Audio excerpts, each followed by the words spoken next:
Alexander Morrison doesn't love me, nor does he love our daughter. The only person he loves is his first love, Charlotte Clarke. To maintain his perfect image in Charlotte's eyes, he only allows our daughter to call him Uncle Alex. This continues until Charlotte becomes pregnant and goes abroad to marry someone else. Alexander drinks himself into oblivion and finally decides to marry me. When he comes home, our daughter gives him 100 forgiveness coupons. I tell him that once those 100 coupons are used up, I'll take our daughter and leave him forever. He holds us both tightly in his arms, swearing he will never make us sad again. During the initial few years of our secret marriage, he indeed does exceptionally well, as not a single coupon is used. That is, until Charlotte returns to the country with her daughter. Every time he abandons me and our daughter for Charlotte and her child, I tear off one forgiveness coupon. Now, only 3 coupons remain. Alexander Morrison discovered that when he made excuses to accompany Charlotte Clarke and her daughter, I no longer tried to stop him. Even our daughter, Kimberly Morrison, no longer cried or threw tantrums. The moment he stepped toward the door, our daughter picked up a forgiveness coupon and asked him carefully, "Uncle Alex, can you not go see them today and stay home with Mom and me instead?" Alexander didn't stop walking.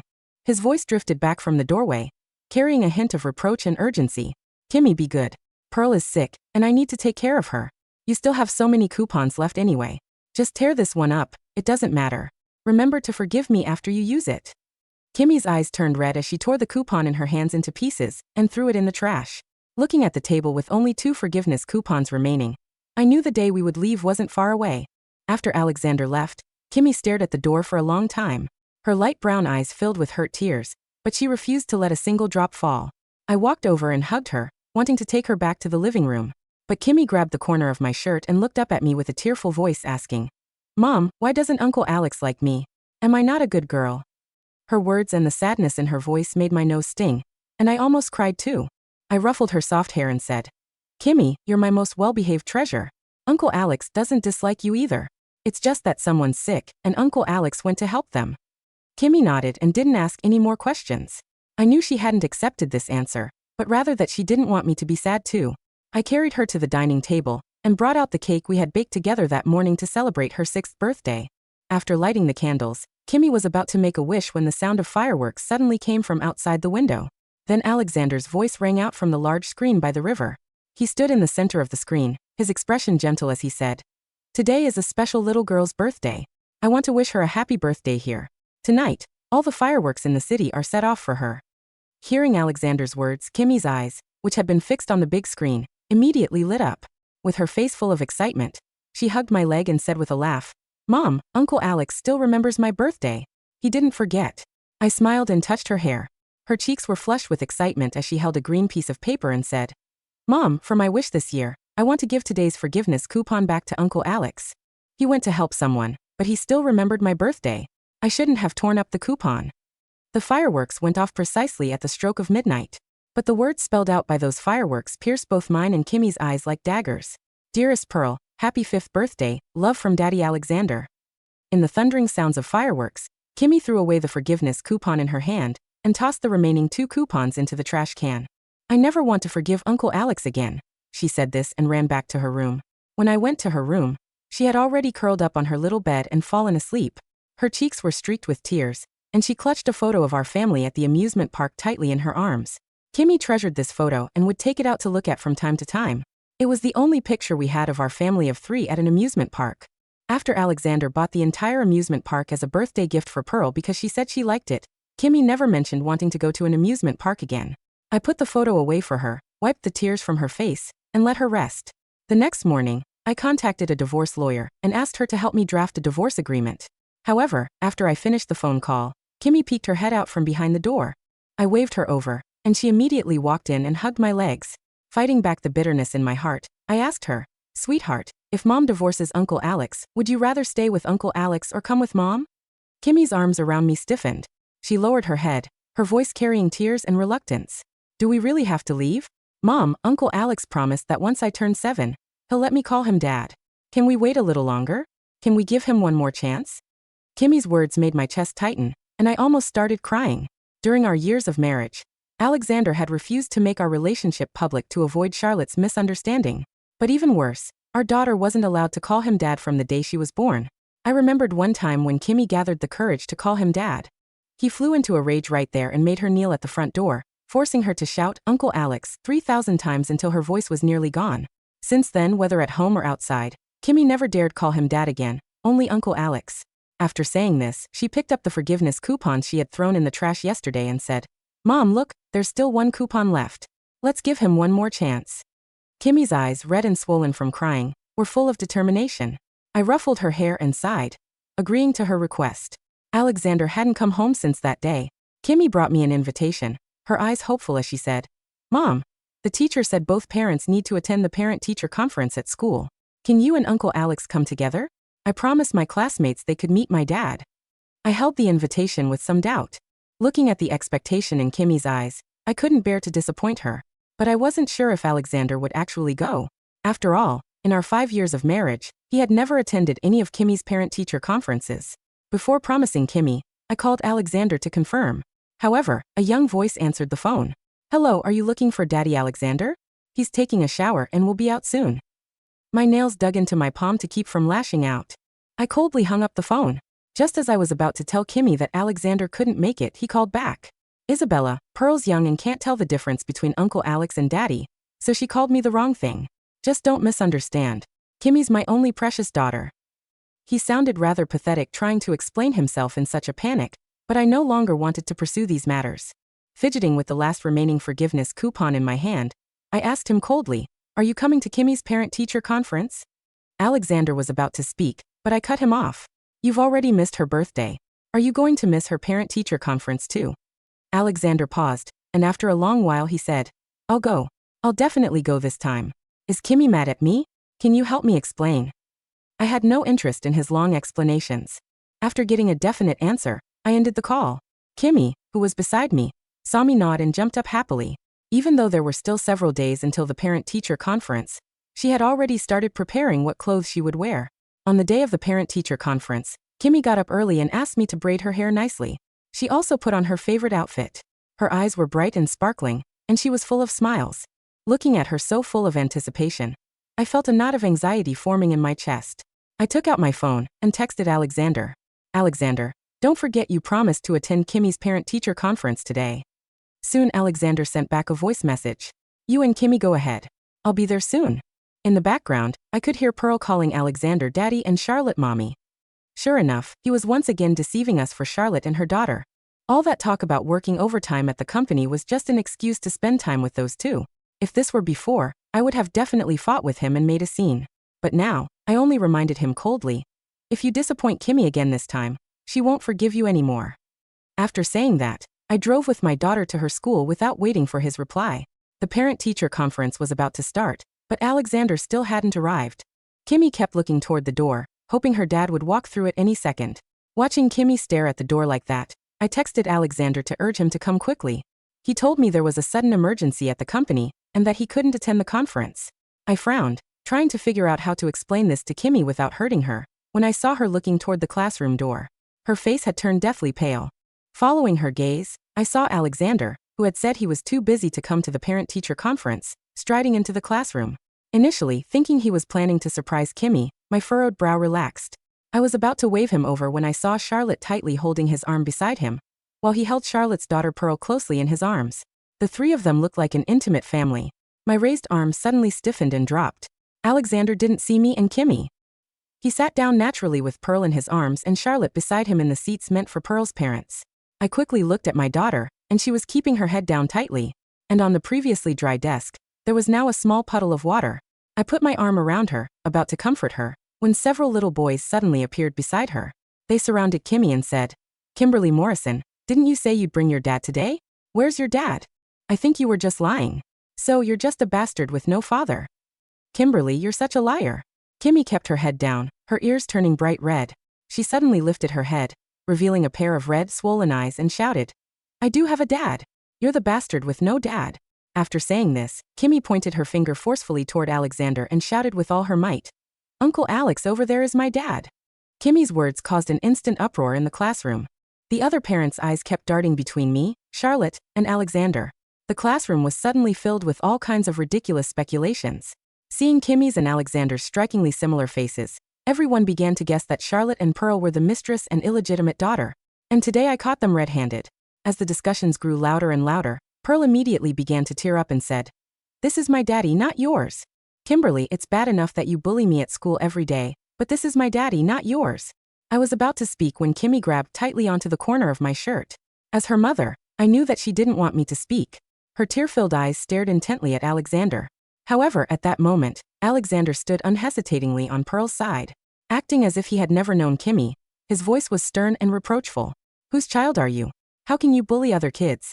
Come over here and apologize to Pearl." With these words, he immediately distanced himself from Kimmy and me. He also completely cleared Charlotte and Pearl of the accusations of being a mistress and an illegitimate daughter. Hearing Alexander's words, I was instantly furious and wanted to confront him. However, Kimmy suddenly spoke up, her voice tearful and small. "I'm sorry, Uncle Alex." Then she threw herself into my arms and said, "Mom, I want to go home. Can you take me home?" Kimmy's condition made me unable to care about anything else. I held her and left that place that made her so uncomfortable. On the way back, Kimmy threw the last forgiveness coupon out the car window. That green forgiveness coupon was swept up by the wind and disappeared completely. That night, I packed all of my belongings in Kimmy's. I then destroyed what we couldn't take, until every last trace of us had completely vanished from that house. I placed the divorce papers and the now empty forgiveness coupon box on the living room table. Then, taking Kimmy's hand, I boarded a flight abroad. Meanwhile, Alexander, who was playing family games with Charlotte and Pearl, suddenly felt an inexplicable pang of dread in his heart. Alexander clutched his chest. Looking at the bright smiles of the mother and daughter in front of him, his mind suddenly flashed to the image of me holding Kimmy as we left the parent-teacher conference. The look in our eyes was identically calm, as still as stagnant water. It was clearly the look of hearts that had died. Alexander suddenly felt panic rising in his heart. He pushed aside Charlotte and Pearl, who were in his way, and ran home with long strides. Alexander frantically unlocked the door with his key, shouting our names. He searched from the first floor to the second floor, but couldn't find any trace of us. He walked downstairs dejectedly, and suddenly noticed the documents and forgiveness coupon box on the living room table that he had overlooked earlier. With trembling hands, he opened the box. What had once been a full box was now completely empty, and underneath the box were the divorce papers already signed. Alexander's mind went blank. He took out his phone and instinctively called me frantically, but no one ever answered. His assistant, Lucas Parker, who had rushed over at some point, grabbed Alexander. His face was anxious and sorrowful as he said, "Mr. Morrison, Mrs. Morrison and Miss Kimberly's flight this morning has crashed." "What did you say?" Alexander's voice was barely a whisper, the blood draining from his face, until he looked like a ghost in his own living room. Lucas Parker swallowed hard, his hands trembling as he held up his tablet. "Flight 802 to Zurich. It disappeared from radar over the Atlantic 2 hours ago. There's wreckage, sir. The news just broke." Alexander snatched the tablet. The screen showed a burning debris field in the ocean, rescue helicopters circling like vultures. The passenger manifest was scrolling on the bottom of the news feed. "Isabella Morrison. Kimberly Morrison." The tablet slipped from Alexander's fingers and shattered on the floor. "No," he muttered, shaking his head. "No. That's not possible. I just saw them. I saw them at the school." He grabbed his phone again, dialing my number over and over. "The number you have dialed is not in service. Not busy. Not unanswered. Not in service." "She changed her number," Alexander said, a manic hope lighting his eyes. "That's it. She changed her number. She's hiding. She's trying to scare me because of the school thing. Lucas, find them. Check the other flights."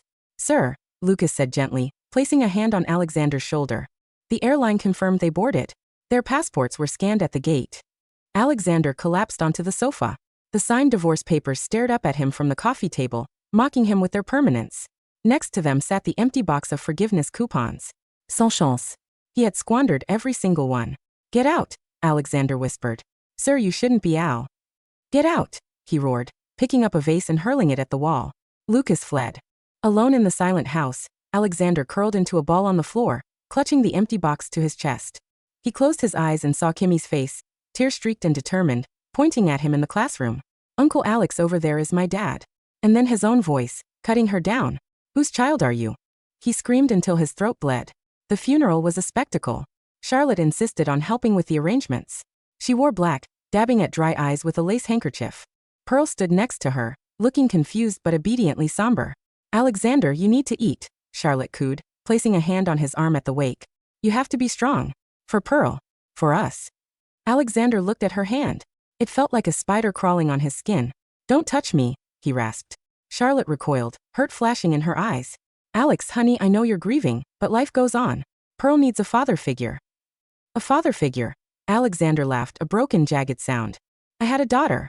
A real daughter. And I disowned her in front of her entire class hours before she died. He turned to look at the closed caskets. They were empty, of course. The bodies hadn't been recovered. Just symbols of the void he had created. Get out, Alexander said to Charlotte.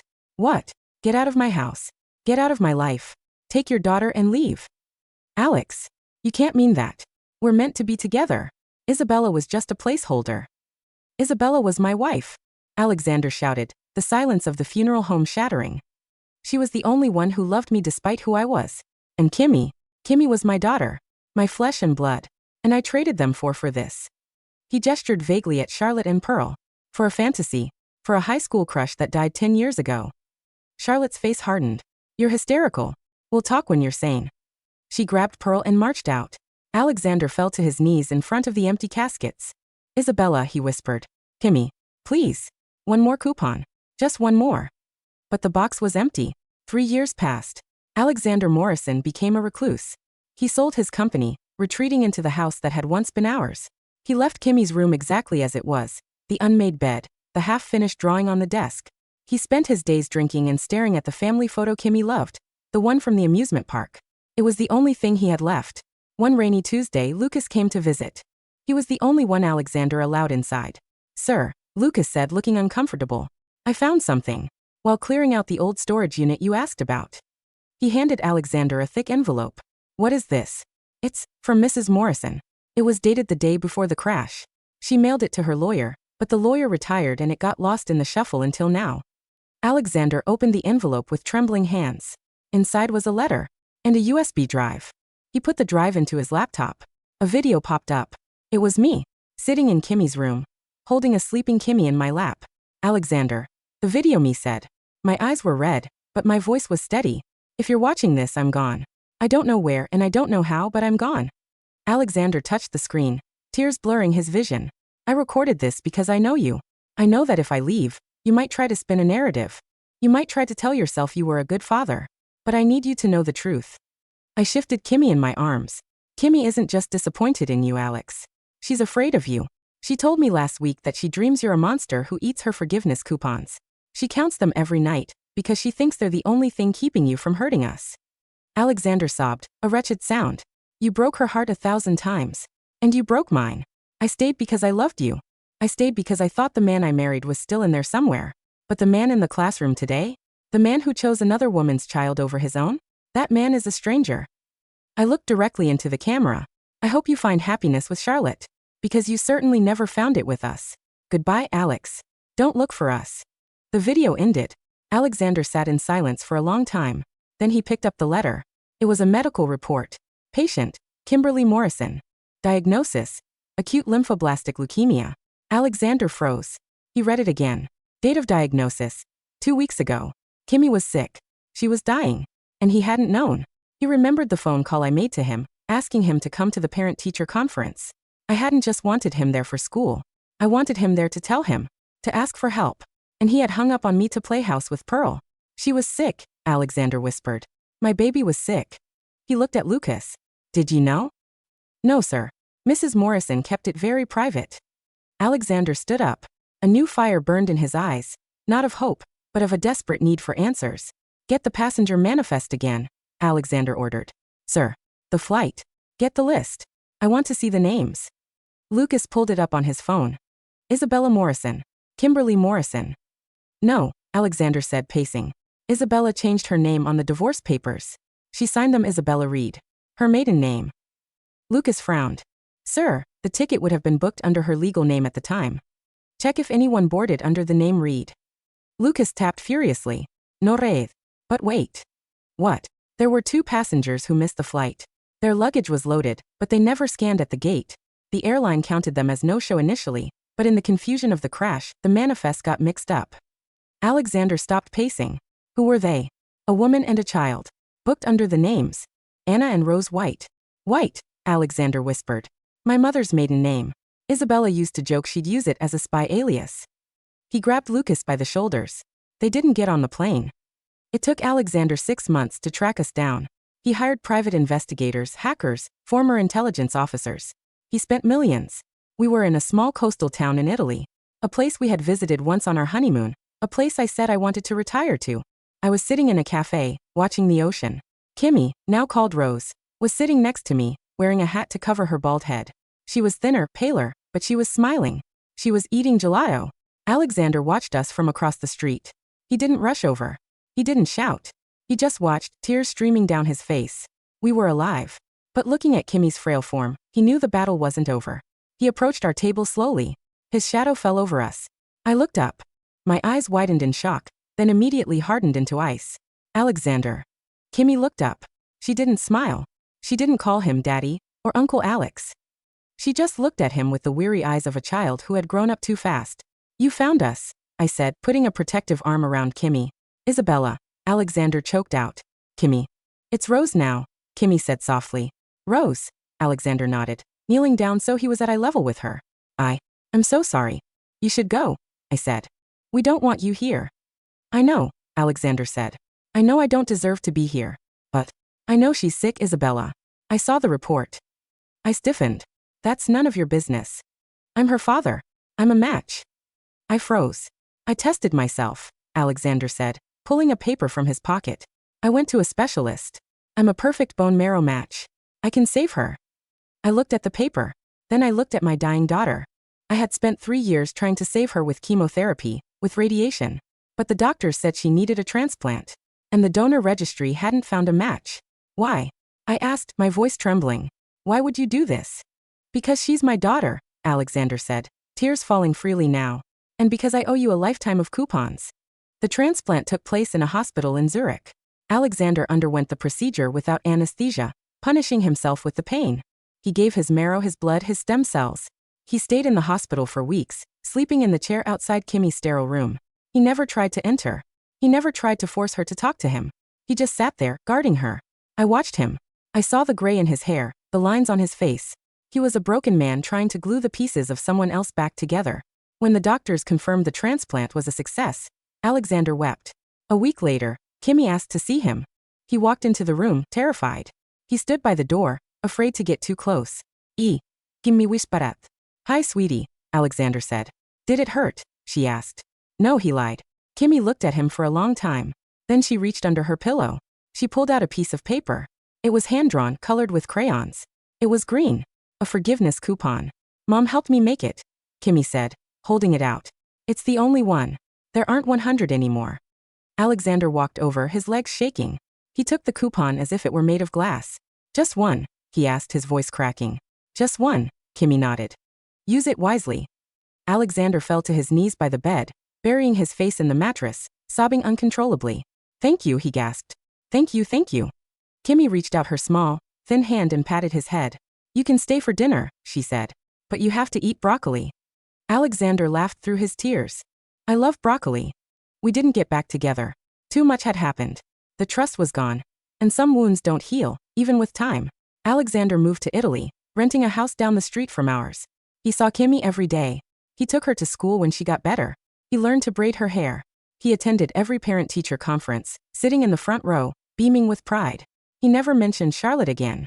I heard she married a banker and moved to London. One afternoon, sitting on the porch while Kimmy played in the garden, Alexander looked at me. I'm still courting you, he said. I sipped my wine. I know. Do I have a chance? I looked at him. The arrogance was gone. The selfishness was gone. He was just a man who loved his daughter and regretted his past. You have one coupon, I reminded him. You used it to stay for dinner 3 years ago. I'm earning more, he said. Kimmy gave me a new system. For every day I'm a good dad, I get a star. 10 stars is a coupon. I smiled. And how many stars do you have? 9, he said proudly. 1 more tomorrow. Don't screw it up, I said. I won't, Alexander promised. And for the first time in forever, I believed him. Kimmy ran up to the porch, holding a flower. Dad. Look. Alexander's face lit up like a sunrise. It's beautiful, honey, he said. Just like you. He wasn't Uncle Alex anymore. He wasn't the monster who ate coupons. He was Dad. And that was enough.